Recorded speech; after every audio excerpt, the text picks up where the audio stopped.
When seconds matter, cops are just minutes away. It is Sunday the 29th of May, 2022, or they would like us to believe that is the date. Oh man, rough day at the bottom Peter Pit yesterday. Had fun. Down to a couple of good subs. No names, of course. TC, and we'll just call the other guy the businessman. The clean-shaven businessman. Okay, I'll up just in time. Overserved as usual, told cool Chris Millennium Budweiser's. Just in time as I was heading out the front door. BF was heading in the back door. Oh, I avoided that conflict. It's a quick podcast today, people. Dealing with the single issue. What is wrong with the picture and story we are getting from Uvalde, Texas, the school massacre?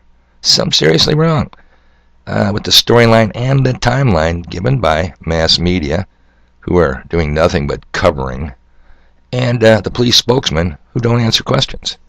And again, I can't believe it.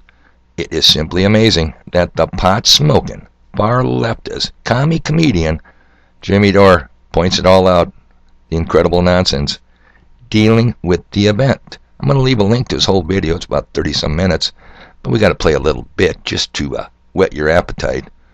And this guy cracks me up. He is good. There's no argument about it. Here we go. There's more from this guy. So look, we appreciate the questions. What were the officers doing between 11:44 and 12:44? I got you. Some questions. It's barricaded behind that. You guys have said that he was barricaded. Can you explain to us how he was barricaded and why you guys cannot breach that door? So I have taken all your questions into consideration. We will be doing updates. We will be doing updates to answer those questions. You should be able to answer that question now, sir. What is your name? Shimon Prokopets. Shimon. I hear you. Because we've been given a lot of bad information, so why don't you clear all of this up now and explain to us how it is that your officers who were in there for an hour, yes, rescuing people, but yet no one was able to get inside that room. Shimon, we will circle back with you. We want to answer all your questions. We want to give you the why. So he's asked, what were the cops doing for an hour between 11:44 and 12:44? Well, that's when a lot of the cops are watching The View. Also, my deputy Chet, he had to pick up some dry cleaning. That's what was going on. You gotta circle back. He's got to circle back. Believe me, Shimon, we want to answer all your questions. We need more resources. We need PR people, lawyers, more cowboy hats for sure, computer animators. We're a small town. Here we go. Our job. So give us time. I'm taking all your questions. I'm taking them back and talk to the team. Can you tell us how the door was barricaded? Thank you for being here. How was the door We'll talk barricaded? soon. So he gave no answers to anybody about anything. But I will show you how they blame teachers for this. So I just to get you up to date, so that guy confirmed that the shooter crashed his truck in a ditch near the school at 11:28 a.m. He then climbed out of the passenger side with a long-arm rifle and a backpack of ammunition. He fired at two people at the funeral home across the street from the school who were not injured. They called 911 at 11:32 a.m. about an armed man who had crashed his truck and was running towards the school. That's at 11:32 a.m. At 11:40, approximately 8 to 10 minutes later, surveillance video captured Ramos entering the school, the shooter entering the school unobstructed via a back door that was left unlocked, that cop said. Ramos walked down 2 hallways and barricaded himself in a 4th grade classroom. 4 minutes later, the first police officers arrived on the scene, but they were fired upon by Ramos. They don't make entry initially because of the gunfire. They call for additional resources. Everybody that's in the area, he said. We need specialty equipment. We need body armor. We need precise riflemen. Negotiators. You heard him say that.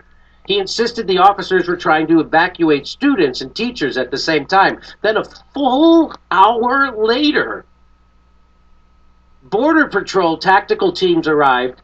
Then they made entry and they killed Ramos.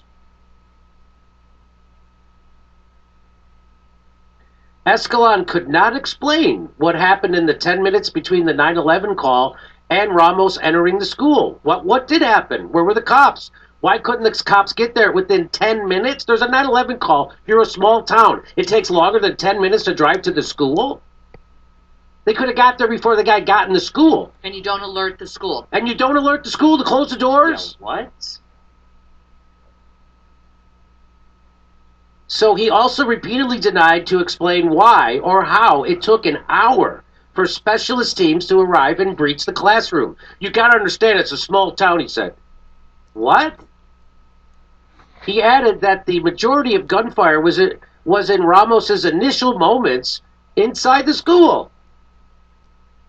What was happening was there were kids inside the school while there were cops outside with guns, tasing and cuffing parents. There were little kids calling 911 still inside the school because they were alive. And the cops wouldn't go in. So while the cops were outside doing that to those people, parents we just showed you, there were still kids inside being shot and kids still calling 911 on their cell phones inside before they got shot. Yeah. Watch this. You want to see this? He's going to ask them, what were they doing? What were the cops doing for that whole hour? Watch this. You say there were 19 officers gathered in the hallway or somewhere. What efforts So now they're saying, no, we weren't in the school. There were 19 officers in the school. And now he's going to ask them, well, what were they doing? were made to try and break through that door? You say it was locked. What efforts were the officers making to try and break through either that door or another door to get inside that classroom? None at that time. None. They were making no attempt to try to save those kids. And they act like that's an acceptable answer. Hey, look, just because we all wear cowboy hats doesn't mean we aren't huge pussies. Because we are. We're all cowards. Look at what those hats just standing there like Just idiots. jagoffs. Fucking Yeah. morons. They're at a cowboy hat convention. They're all playing dress up. That's fucking grown-ups playing dress up. And they give them guns, too, because they'll never use them when they're supposed to. They should have told him there was an unarmed black guy inside with a cell phone. They would have ran in there and shot his head off. What about I'll tell you what, Jimmy Dore, the guy's got a gift.